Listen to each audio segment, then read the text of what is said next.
کس چیز کی وجہ سے آپ کے ذہن میں اپنے عقائد پر اعتراضات پیدا ہوئے؟ اسلام قبول کرنے کے بعد آپ کو کون سے بڑے چیلنج کا سامنا کرنا پڑا؟ اگر آپ کو دنیا کے تمام غیر مسلموں سے بات کرنے کا موقع ملے تو آپ 1 منٹ میں ان سے کیا کہیں گی؟ میں چھتوں پر چڑھ کر چیخ کر سب کو یہ بتا دینا چاہتی تھی، اور مجھے محسوس ہوا جیسے میرا سینہ پھٹ جائے گا، میرا دل باہر نکل آئے گا۔ انہوں نے اپنی باہیں میرے گرد لپیٹ لی اور کہا، جب تم نے اسلام قبول کیا تھا اور ہم نے جو کچھ تمہارے ساتھ کیا اس پر مجھے بہت افسوس ہے۔ مجھے یہ کام ذرا مختلف طریقے سے کرنا چاہیے تھا، میرا عمل مزید بہتر ہو سکتا تھا۔ میں آپ کو نہیں بتا سکتی۔ ہمارے انٹرویو میں خوش آمدید۔ شکریہ۔ ہماری دعوت قبول کرنے کا شکریہ۔ بطول الطامہ کون ہے؟ کیا آپ اپنی زندگی کے متعلق ہمیں مختصراً بتا سکتی ہیں؟ آپ کی دعوت قبول کرنا میرے لیے سعادت اور اعزاز کی بات ہے۔ بطول الطامہ کا نام میری ٹریسا گوریٹی تھا، جو دیہی آئرلینڈ کے مرکز میں ایک کسان فیملی میں پیدا ہوئی۔ ہم 10 بہن بھائی تھے، 6 لڑکیاں اور 4 لڑکے، اور میں ایک عملی کیتھولک عیسائی فیملی میں پیدا ہوئی۔ میں شروع سے ہی ایک مذہبی سوچ رکھنے والی بچی تھی، اور میری پوری فیملی بھی، کیونکہ میرے والدین بہت مذہبی رجحان رکھنے والے اصل میں کیتھولک عیسائی تھے، لہٰذا ہم چرچ جاتے تھے اور ہم گھر میں مل کر عبادت وغیرہ کرتے تھے۔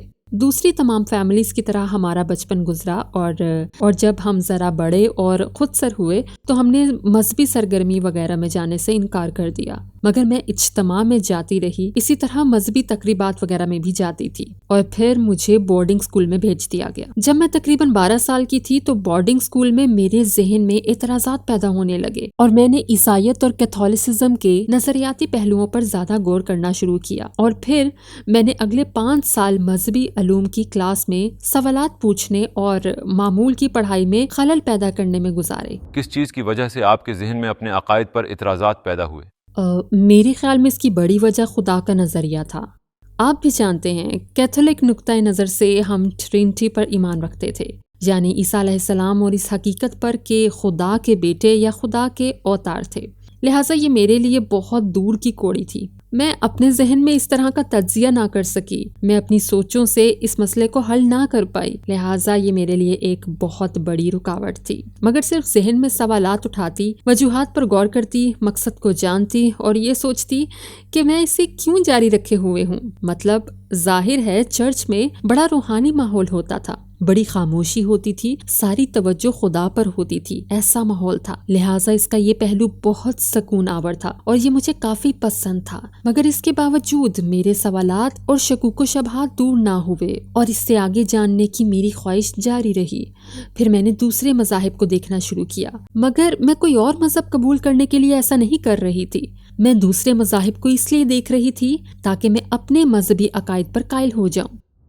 تو کس چیز نے آپ کو اسلام کی طرف مائل کیا؟ میں آئرلینڈ میں کچھ مسلمانوں سے ملی۔ اس وقت 70 کی دہائی کے آخر میں آئرلینڈ میں بہت کم غیر ملکی آتے تھے۔ آئرلینڈ اس وقت بالکل الگ تھلگ ایک جزیرہ تھا، لہٰذا جب آپ ان لوگوں سے، غیر ملکیوں سے ملتے تو یہ بڑی حیران کن بات ہوتی تھی، اور آئرلینڈ کے باہر سے آنے والے لوگوں سے بات کرنا اور ان کے لائف سٹائل وغیرہ کی باتیں سننا بہت اچھا لگتا تھا۔ یہ کافی دلچسپی کی چیز ہوتی تھی۔ تو وہاں میں ملیشیا کے مسلمانوں سے ملی، وہ رائل کالج آف سرجنز اور دوسرے تعلیمی اداروں جیسے کہ UCD اور ٹرینٹی کالج اور ان یونیورسٹیوں وغیرہ میں پڑھنے کے لیے ڈبلن آئے ہوئے تھے۔ تو میں ان سے خالصتاً سماجی بنیاد پر ملتی تھی، ساتھ کھانا اور کھلانا، ساتھ بیٹھنا، باتیں کرنا اور بیڈمنٹن کھیلنا اور اسی طرح کی دوسری سرگرمیاں ہوتی۔ میرا ان کے ساتھ ایک بہت اچھا تعلق بن گیا تھا اور ہم سماجی سطح پر بہت زیادہ ملتے تھے، اور میں نے نوٹ کیا کہ ان میں کوئی چیز ایسی تھی جو باقی سب سے مختلف تھی۔ کیا اس وقت بھی آپ کا مذہبی تلاش کا سفر جاری تھا؟ ہاں بالکل، یہ اسی دوران کی بات ہے، وہ تو میرے پورے سفر میں میری ذات کا حصہ رہا ہے۔ پھر میں نے ذرا جلدی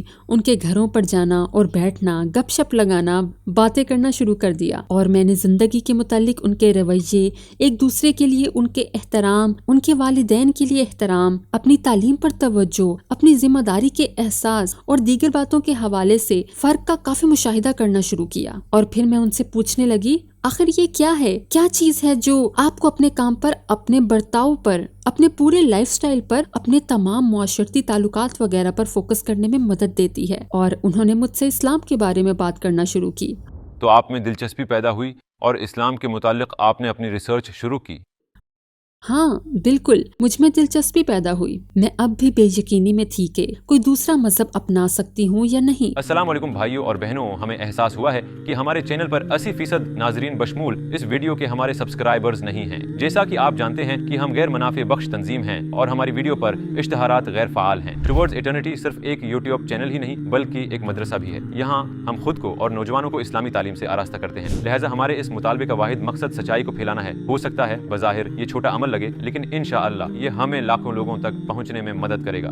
آئیے اب لائک اور سبسکرائب بٹن پر کلک کریں اور ساتھ مل کر ٹوورڈز ایٹرنیٹی کا سفر کریں۔ میں اب بھی مطلب جاننے کی کوشش کر رہی تھی۔ مجھے اب بھی یقین نہیں تھا کہ میں کوئی اور مذہب اپنانے کے لیے تیار ہوں یا نہیں۔ میں اب بھی اپنے والدین کی طرف سے ملنے والی اپنی پرورش اور اپنے عقائد وغیرہ کو سمجھنے اور اپنے اندر سمونے کی کوشش کر رہی تھی۔ اور جب آپ کا تعلق ایک ایسی فیملی سے ہو جس میں بہت اپنائیت، بہت اتحاد ہو، کیا کہوں میرے والدین، میں اپنے والدین جیسے لوگوں سے کبھی نہیں ملی۔ وہ میرے نزدیک سب سے بہترین مسلمان تھے، حالانکہ وہ مسلمان بھی نہیں تھے۔ انہوں نے ہماری بہترین پرورش میں کوئی کسر نہیں چھوڑی۔ میں اب جذباتی ہو رہی ہوں۔ وہ بہت شاندار والدین تھے۔ وہ بہت سمجھدار تھے اور ان میں دیانت اور عاجزی کوٹ کوٹ کر بھری تھی، اور میری کمیونٹی میں ان پر اعتماد اور ان کا احترام کیا جاتا تھا۔ وہ واقعی بہت شاندار لوگ تھے، دونوں، میری امی اور ابو دونوں، اور انہی کی بدولت میں پہلے ہی اسلام کا آدھا سفر یا 3/4 سفر طے کر چکی تھی، صرف اس پرورش کی وجہ سے جو مجھے ملی۔ جس طرح میری معاشرتی تربیت کی گئی ان اخلاقی اور اصولی بنیادوں کی بدولت جو ہماری زندگیوں اور ہماری فیملی کے گرد قائم کی گئی، اور جو براہ راست انہی سے اور ان کے اس ایمان اور یقین کی بدولت ملی جو انہیں اپنے عقیدے پر تھا۔ اور میں اب بھی اپنے والدین، اپنے مذہب، اپنے عقیدے اور اپنی پرورش کے جانب انتہائی وفاداری کا احساس رکھتی ہوں، لہٰذا میں کسی اور چیز کے لیے اسے ضائع نہیں کرنا چاہتی تھی۔ اس لیے مجھے محتاط رہنا پڑا کیونکہ میں انہیں دکھ نہیں دینا چاہتی تھی، مگر بالآخر حقیقت میں نے انہیں بہت گہرا دکھ دے دیا، اور یہ وہ غمگین احساس ہے جس کے ساتھ مجھے ساری زندگی گزارنی ہوگی۔ مجھے اس اذیت کے ساتھ جینا ہوگا جو میں نے انہیں دی، حالانکہ وہ اب اس دنیا میں بھی نہیں رہے۔ پھر بھی میں یہ نہیں کہہ سکتی کہ میں نے اپنے والدین کے ساتھ اسلام پر بحث کرنے کے لیے ان کے سامنے یہ موضوع اٹھایا، مگر میں نے ان کے ساتھ مذہب پر بحث کرنے کی کوشش ضرور کی، اور مجھے لگتا تھا کہ وہ جانتے ہیں کہ پس پردہ کچھ چل رہا ہے، مگر میں ان کے سامنے آ کر یہ نہ کہہ سکی کیونکہ مجھے معلوم تھا کہ انہیں بہت دھچکا لگے گا اور انہیں دکھ ہوگا، اور ظاہر ہے کہ وہ اور ہم سب دیہی زمین پر رہتے تھے، لہٰذا ہم بہت محدود زندگی گزار رہے تھے۔ انہیں اسلام کے متعلق کچھ معلوم نہ تھا، مجھے بھی ان مسلمانوں سے ملنے سے پہلے تک اسلام کے متعلق کچھ معلوم نہ تھا، مجھے ان کے ہونے نہ ہونے کا بھی علم نہیں تھا۔ ہم سب امن اور تحفظ وغیرہ کے اس خول میں زندگی گزار رہے تھے، مگر ہاں میں نے اسلام کے بارے میں سیکھنا اور اس پر بات کرنا جاری رکھا، اور میں نے مسجد جانا اور علمی سرکل میں یا وہاں ہونے والی کلاسز میں جانا شروع کر دیا۔ میں نے کلمہ نہیں پڑھا تھا۔ وہاں دوسرے مذاہب سے تعلق رکھنے والے اور بھی لوگ ہوتے تھے جو مذہب کے بارے میں بات کرنے کے لیے مسجد آتے تھے، اور میں ہر وقت اسلام کے متعلق بات کرتی تھی۔ تو کسی نے مجھ سے کہا، مگر کیا تم مسلمان ہو؟ میں نے کہا نہیں۔ تو انہوں نے کہا، ہاں مگر تم مسلمان کی طرح بات کر رہی ہو، تم مسلمان کی طرح چل رہی ہو۔ جیسے کہ کہاوت ہے، بت کے پاؤں پالنے میں نظر آتے ہیں۔ لہٰذا مجھے احساس ہونا شروع ہوا کہ دراصل مجھ میں ایک کیتھولک سے زیادہ ایک مسلمان عورت تھی۔ یہ میرے سفر کا آغاز تھا۔ اسلام کی وہ کون سی بات ہے جس کی آپ دل سے گرویدہ ہو گئی تھیں؟ یہ حقیقت کہ جیزس کرسٹ کو ایک پیغمبر عیسیٰ علیہ السلام سمجھا جاتا ہے، یہ میرے لیے سب سے بڑا قدم تھا، کیونکہ اب میں انہیں سمجھ سکتی تھی، میں ان کے بارے میں جان سکتی تھی، میں ان کے مشن، ان کے سفر کی اہمیت سمجھ سکتی تھی، اور مجھے اب اس بات کو سمجھنے کے لیے مسلسل اپنے ساتھ بحث کرنے اور خود کو اذیت میں ڈالنے کی ضرورت نہیں رہی تھی، لہٰذا یہ بنیادی چیز تھی۔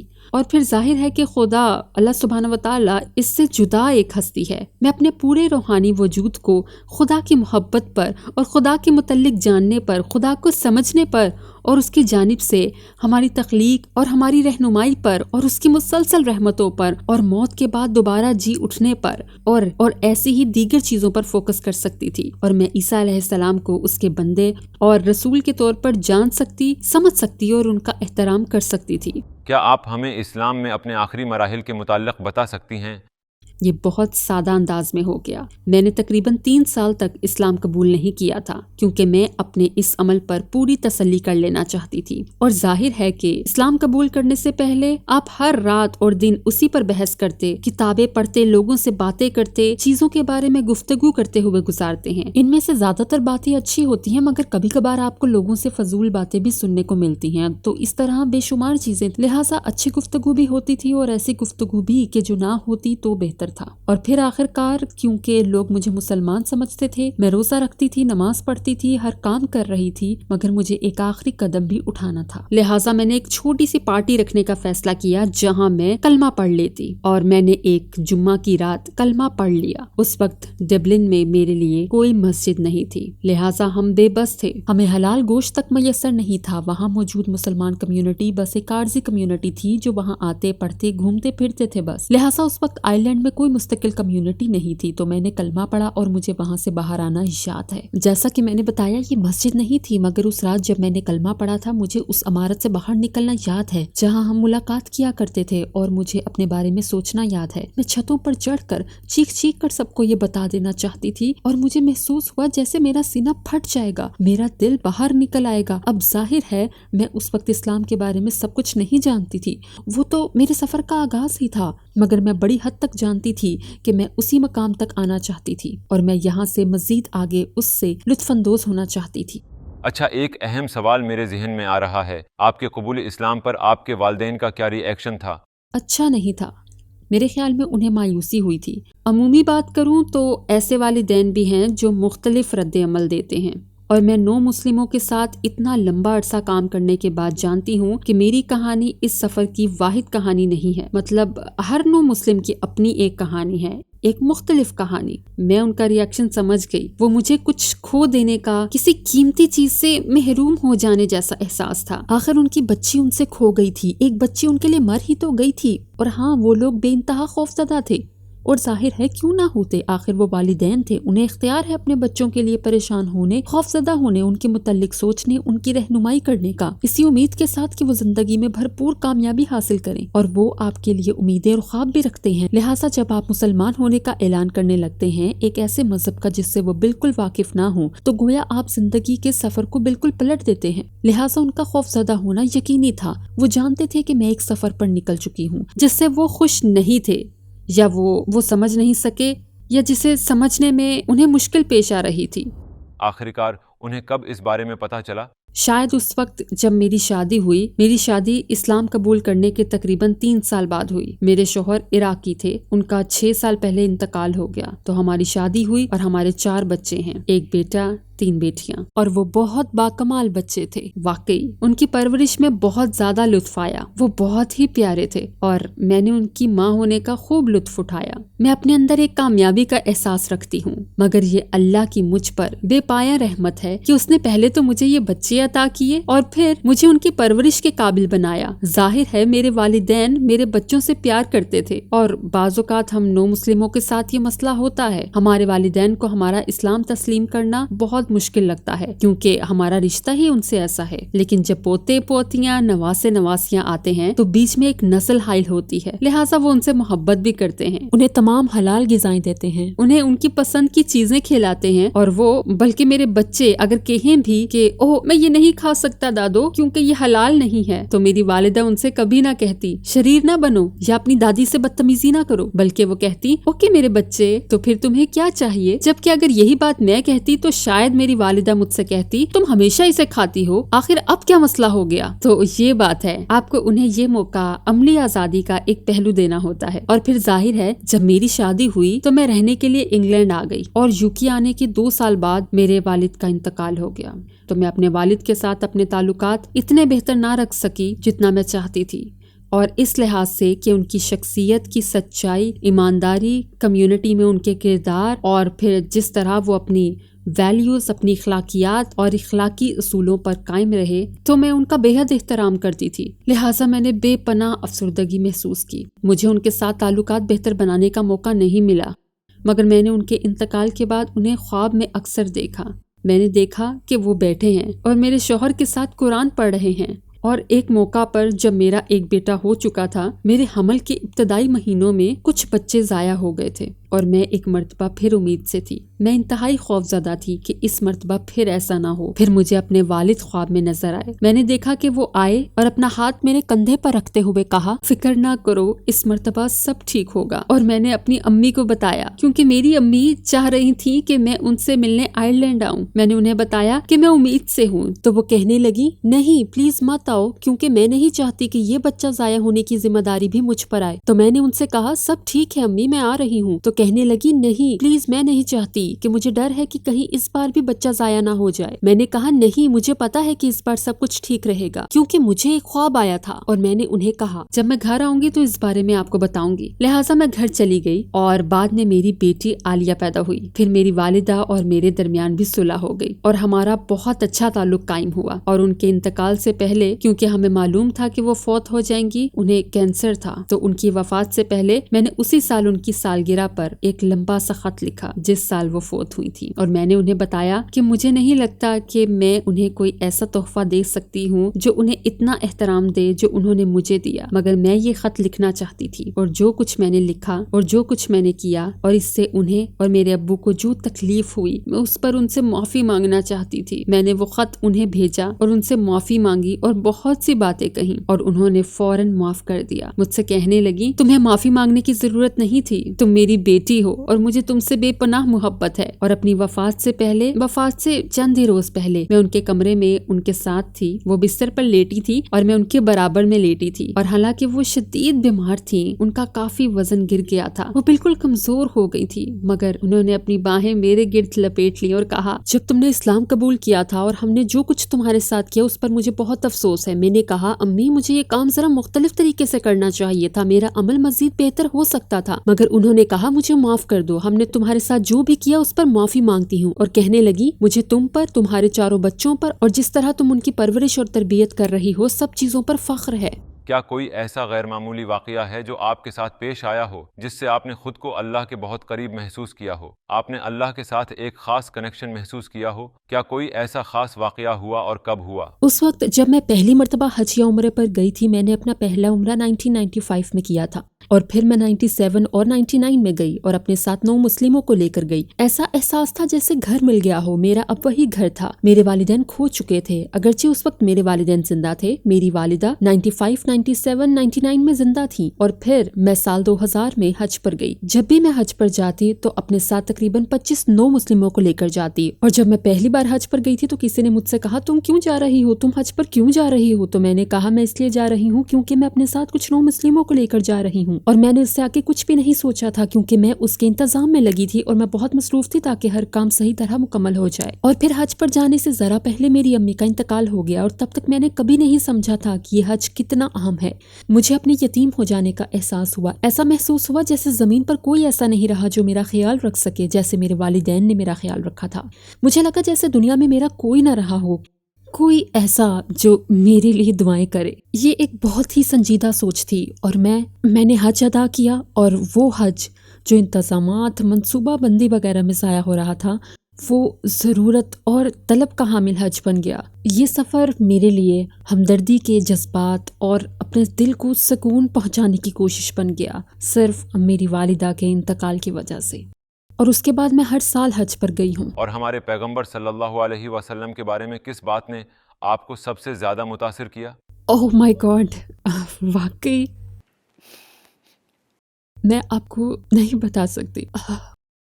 سبحان اللہ، مجھے ان سے بے پناہ محبت ہے، میں بتا بھی نہیں سکتی کہ کتنی۔ واقعی میں ہم جب بھی حج پر جاتے ہیں تو میں روضے کے اندر آپ صلی اللہ علیہ وآلہ وسلم کی قبر مبارک کے احاطے میں جاتی ہوں تاکہ انہیں سلام پیش کروں اور باقی سب لوگوں کے بھی سلام پیش کرتی ہوں۔ سبحان اللہ، وہاں کہنے کے لیے ہوتا ہی کیا ہے، مطلب وہ عظیم ترین انسان اور معزز ترین ہستی ہیں، سب سے زیادہ رحمتیں پانے والے حبیب اللہ رسول اللہ صلی اللہ علیہ وآلہ وسلم۔ مطلب میں کیا کہوں، جب ہم حضور صلی اللہ علیہ وآلہ وسلم کے بارے میں زیادہ قصے نہیں سنتے، چھوٹے چھوٹے قصے، جیسے انہوں نے یہ کہا، یہ فرمایا، جیسے کہ ایک عورت مسجد میں جھاڑو لگایا کرتی تھی اور پھر اچانک وہ غائب ہو گئی، تو آپ صلی اللہ علیہ وسلم نے فرمایا وہ عورت کہاں ہے؟ صحابہ نے بتایا اور رسول اللہ صلی اللہ علیہ وسلم اس کا تو انتقال ہو گیا۔ آپ نے فرمایا کیا؟ آپ نے فرمایا کسی نے مجھے نہیں بتایا کہ اس کا انتقال ہو گیا۔ کسی نے کیوں نہیں بتایا؟ کسی نے کہا اسے مسجد میں جھاڑو دینے والی ایک معمولی عورت سمجھ کر آپ کو اطلاع دینا ضروری نہ سمجھا۔ تو پھر آپ صلی اللہ علیہ وسلم اس کی قبر پر تشریف لے گئے اور وہاں کھڑی ہو کر اس کے لیے دعا فرمائی، اور آپ نے اس سے فرمایا اگر مجھے معلوم ہوتا تو میں خود تمہارا جنازہ پڑھاتا، میں تمہاری نماز پڑھاتا، میں تمہاری میت کے ساتھ چلتا اور تمہیں دفن کیے جانے کے وقت تمہاری قبر کے پاس کھڑا ہوتا۔ اور پھر کچھ دنوں راتوں کے بعد آپ صلی اللہ علیہ وسلم کو وہ عورت خواب میں نظر آئی۔ آپ نے دیکھا کہ وہ جنت الفردوس میں تھی اور وہ جنت الفردوس میں جھاڑو دے رہی تھی۔